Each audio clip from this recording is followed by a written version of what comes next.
No painel especial de hoje, vamos falar do segmento de planos de saúde PET para clínicas e clientes. Fique conosco.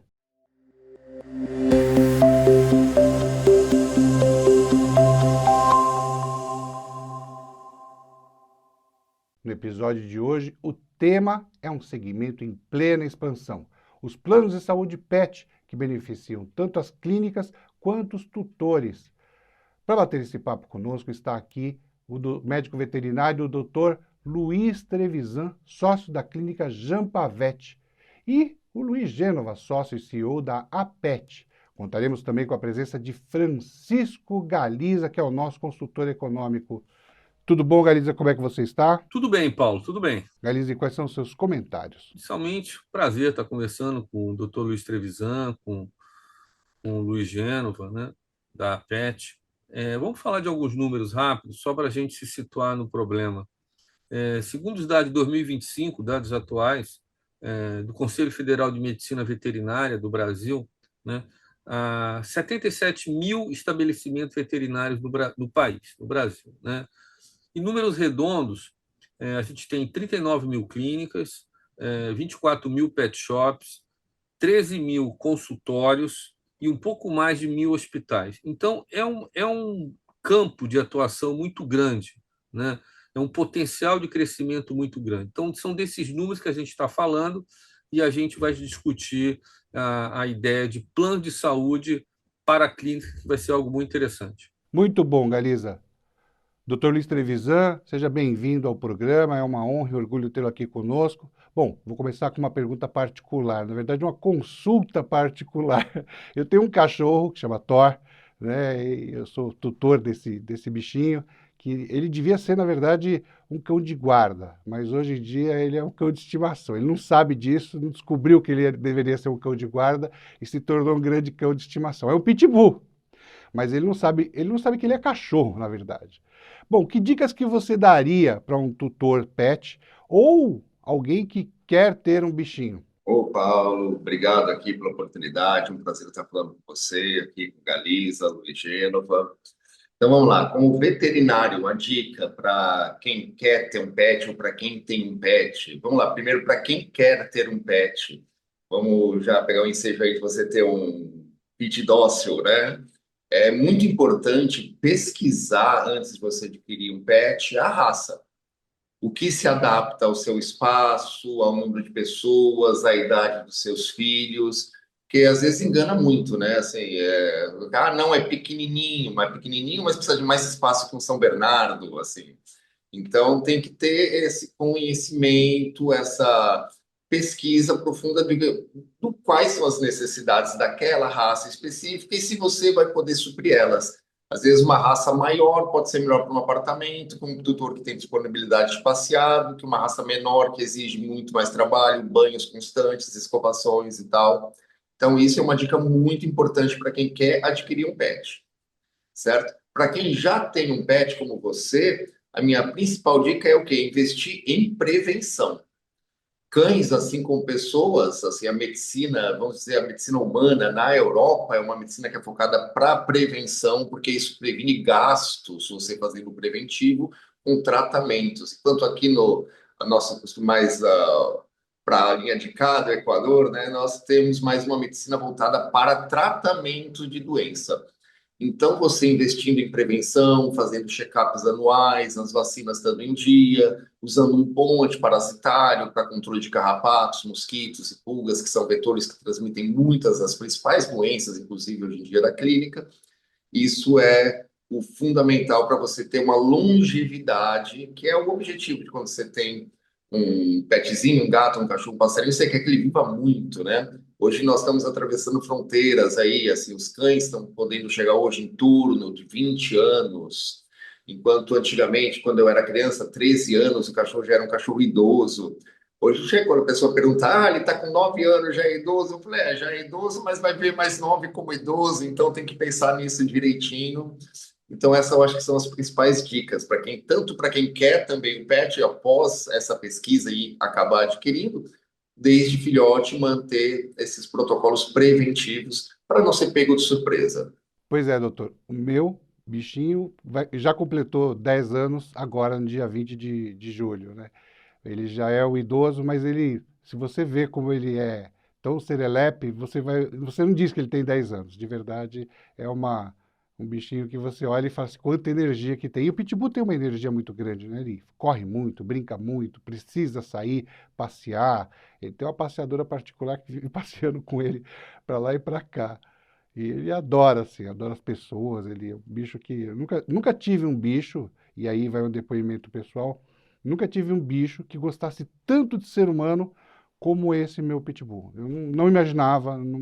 Ele gosta do ser humano, ele olha para o ser humano, gosta. Não sei outros pitbulls, eu nunca tive um pitbull, mas este que eu tenho é um bicho que gosta de ser humano. Gosta, assim, absurdamente, se apaixona pelas pessoas. Em geral, os pitbulls são cães muito dóceis, né? Mas existe, a gente vê muitos relatos, muitos casos aí de ataques. Por quê? Porque são cães que são extremamente fortes, robustos e ágeis. Então, quando tem um ataque de pitbull, é uma coisa que é realmente mais trágica do que um ataque de uma outra raça, como um pastor alemão, um pincher, um poodle. Mas, em geral, assim, eu nunca recebi um pitbull na clínica que eu tivesse que pôr uma focinheira, até porque quem tem esses pitbulls que você tem que pôr uma focinheira, ele não consegue levar numa clínica com segurança, então acaba que esses animais estão mais reclusos do que os normais, porque a grande maioria dos pitbulls que existem por aí que são muito, muito doces. Bom, o meu cachorro, quando vai no pet shop tomar banho, e ele toma banho normalmente no pet shop, ele escova os dentes do bichinho. Ele fica lá de boa, de boca aberta, escovando os dentes, feliz e serelepe o tempo todo. Bom, continuando, doutor Luiz, eu gostaria que o senhor falasse um pouco sobre os planos de saúde. Qual a importância dos planos de saúde para a Jampavete e para os seus clientes? Então, os planos de saúde veterinários são uma realidade que chegaram aí, estão cada vez mais presentes, né? Vão ficar, vão crescer bastante. Então, isso é importante do parte da clínica veterinária. Tem que haver essa adaptação, não adianta querer fugir dessa realidade.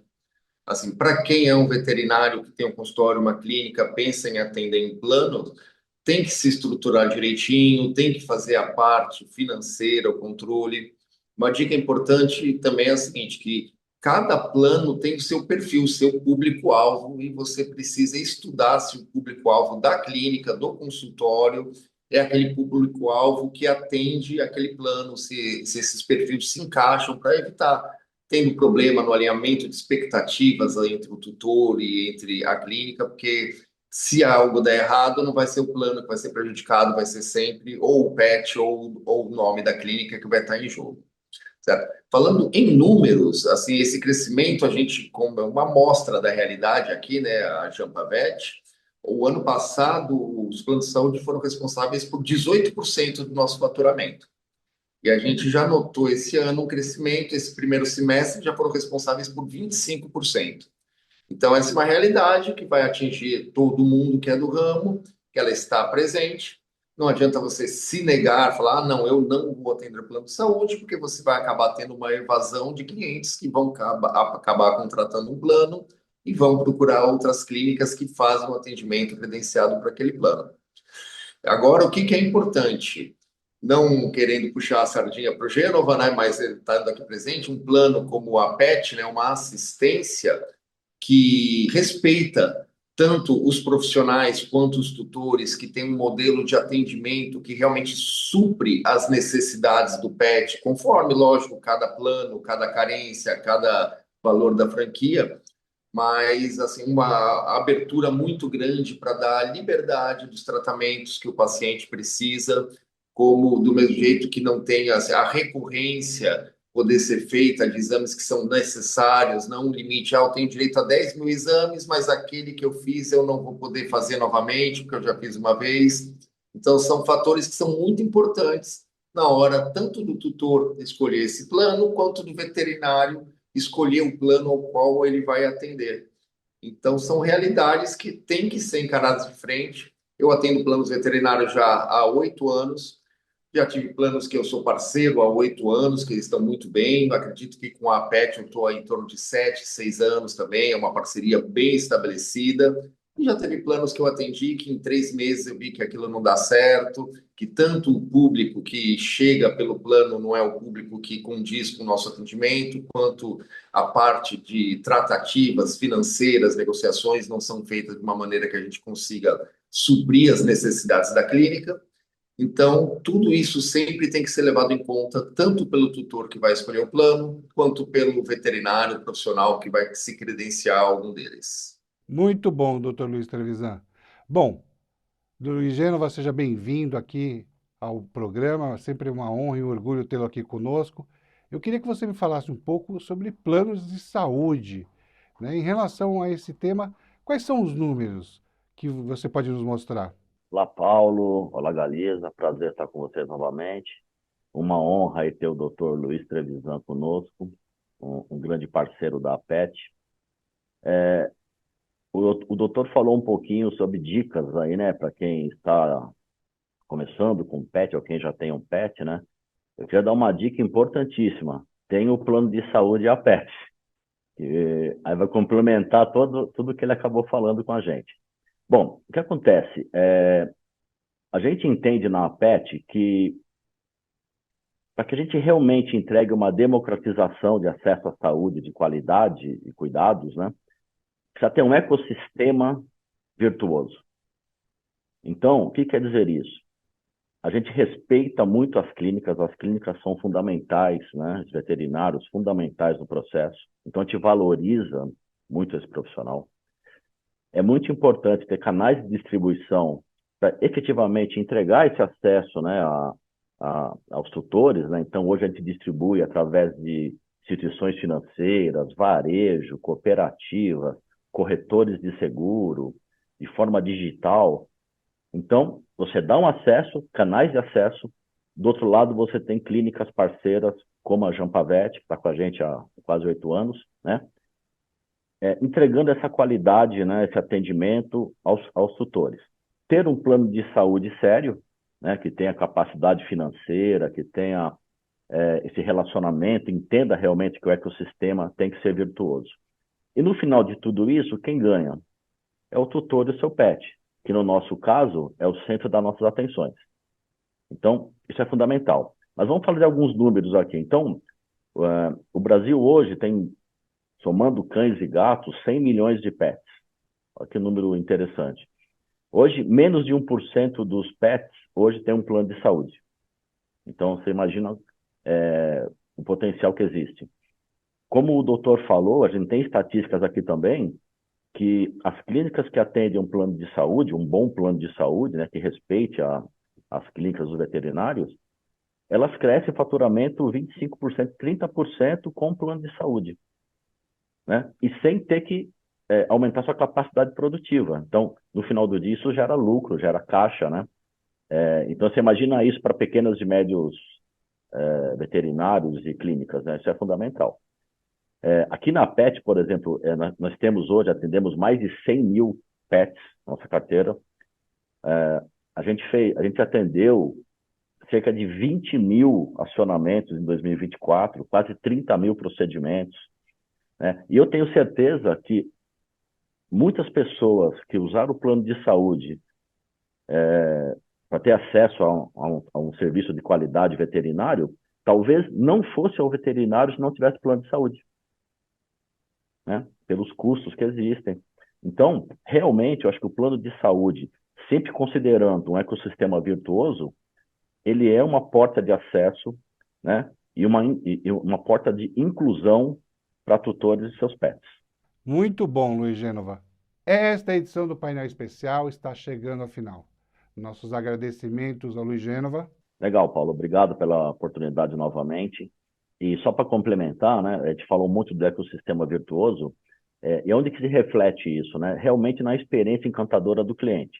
Então, nós temos aqui um NPS com o cliente de 84, nós temos um NPS com as clínicas de 89, sem nenhum detrator. Nós somos indicados agora, pelo segundo ano consecutivo, para o Prêmio Reclame Aqui, na categoria Pet Serviços. Inclusive, convido a todos, e quando abrir a votação, né, acho que abre em setembro, se não me engano, que todos possam votar aqui na nossa companhia, tá bom? Então, o importante é, no final de tudo isso, entregar uma experiência encantadora para os tutores dos seus pets. Sem dúvida. Nossos agradecimentos também ao Luiz Trevisan. Eu que agradeço a oportunidade de estar aqui, podendo participar um pouquinho, né? Falar um pouquinho sobre a nossa experiência, sobre os planos. Um prazer estar aqui com você, com Gênova, com Galiza. E precisando para outras oportunidades, estamos aqui à disposição. Obrigado, Galiza. Paulo, foi ótimo as dicas do Dr. Luiz, os comentários do Luiz Gênova. E é um tema crescente, cada vez mais as pessoas, né, são tutores de pets, então é muito oportuno esse tipo de programa. Um abraço a todos. E obrigado a você que nos assistiu, nos acompanhou até aqui. Por favor, continue nos acompanhando nos próximos episódios. Um forte abraço, se cuide e fique bem.